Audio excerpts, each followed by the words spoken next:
Like, what really kind of blew the lid off of this one?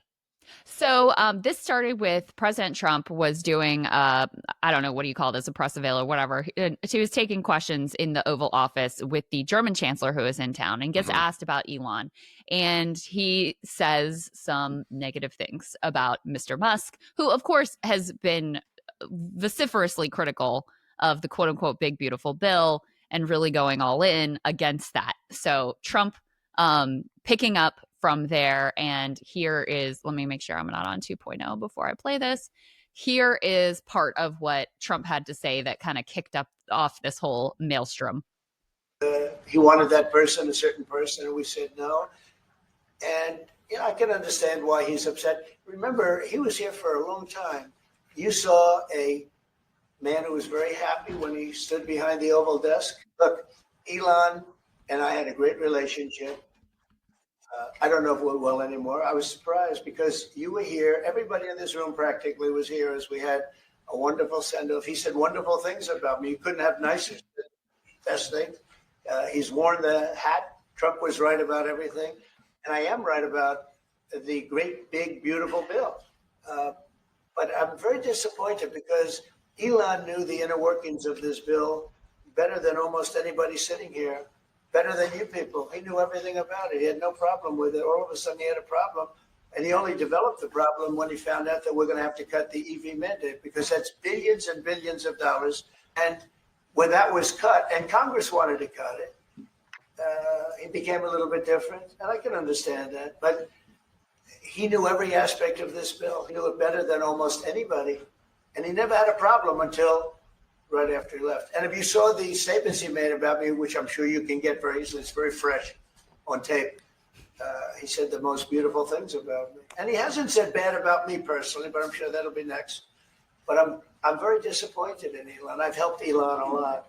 So he says there, Ryan, that he got upset over the EV subsidies when he realized that those were being taken out of the bill, which, of course, we've all known that he's going after the EV subsidies for months and months.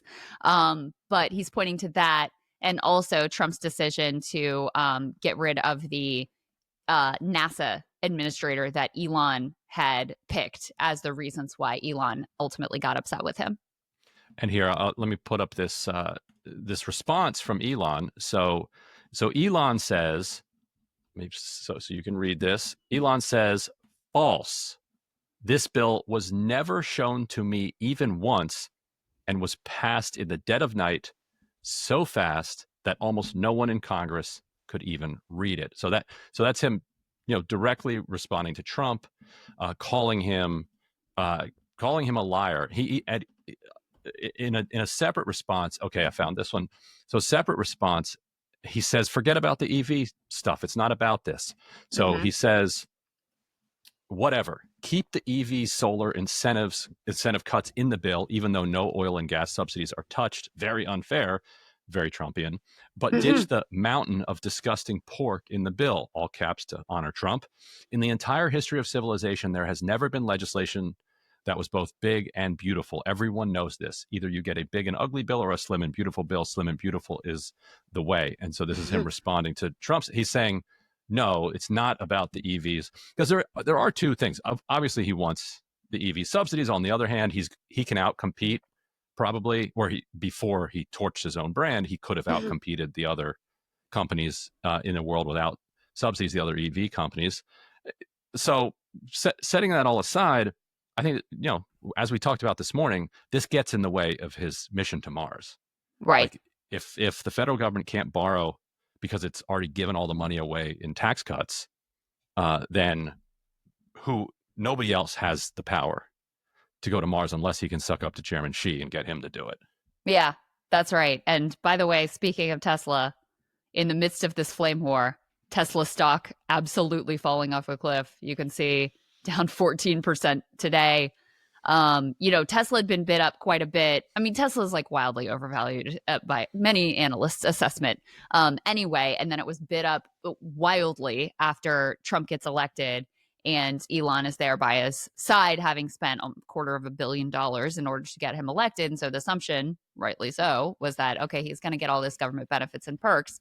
And then as analysts realized, but at the same time, he's completely become toxic to the entirety of the Tesla customer base here and around the world. Tesla started to slide significantly. And then now you have a toxic CEO that the type of people who buy EVs have, hate and see as a Nazi.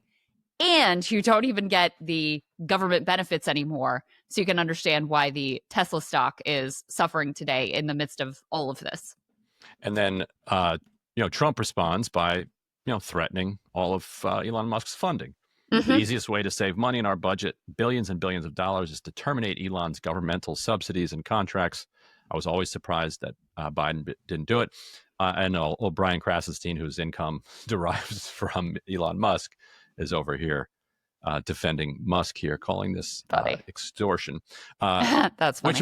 Which it is. He's threatening the guy to take his money away unless he supports him. Like, yeah, it's extortion. It's also Donald Trump. Like, this is what you get with him. This is who you got in bed with. Yeah. What do you make of the? Oh, go ahead. I was just gonna say, and you didn't have any problem with this kind of behavior, Elon Musk, when it was, when it would be directed towards potentially your adversaries. But now that it's directed at you, it's another matter. And, this is a real problem for Elon, because the subsidies for Tesla are one thing. Like you said, there was some speculation that actually getting rid of the EV subsidies may net benefit Tesla because they are ahead of the domestic competition. They're not ahead of the Chinese competition. They are ahead of the domestic competition in terms of EV development.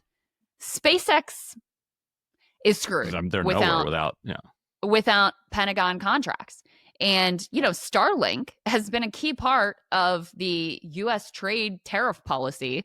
The State Department has been going to various countries and basically listen, you're not getting any kind of a deal with us and we're going to slap tariffs on you unless you adopt Starlink. You remember the whole Starlink was brought up multiple times and the whole blow up with this president of South Africa when that happened in the Oval Office. So, Trump, can do more than just draw blood here. Not to mention all of the investigations that were previously ongoing into Elon Musk's companies that have been dropped under this administration. They can all be reintroduced.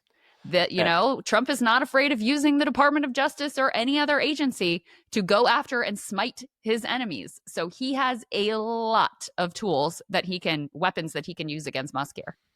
It would be the funniest would be if he told the 8,000 or so white South Africans who had taken up his asylum offer that actually this is off. You're going back. Send them back.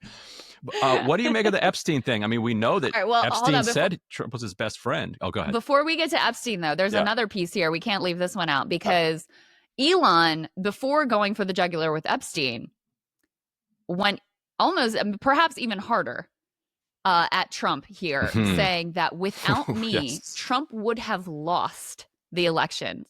Dems would control the House and the Republicans would be 51-49 in the Senate. Such ingratitude, which is incredible. I mean, first, that's him going as hard at Trump as he possibly can. It is also an admission that the richest man on the planet believes that he bought the U.S. presidential election, and for good reason. He should be like, and I stole the election for you by hacking into the ballot systems. And what ingratitude. He may say that. To the YouTube censors. That was satire. That might be going even more for the jugular than the Epstein stuff. Donald Trump doesn't really have any personal shame around his personal behavior. But he does have ego around his victories and does not want them stolen from him, and wants only kind words said about him. Yes. So that is a how dare you moment for Trump. Yeah. Well, and here's the other thing I want to show people. Let me just pull up Elon's Twitter account because I want you to understand how unhinged the spiraling is at this moment. Yes. We're just giving you the highlights here. Right. If you just scroll through, so I'm starting here at the top. This is Elon's, is after a hiatus, really. He was quiet for quite some time. He was a little quiet. Yes, he was. He was tweeting more just about his companies, but unlike in more of a regular pace, something that you could imagine a normal human being doing. So here he's got pinned the one about the new political party that you responded yes to. here's the Epstein one, but you just keep scrolling. He's got, all kinds of, this is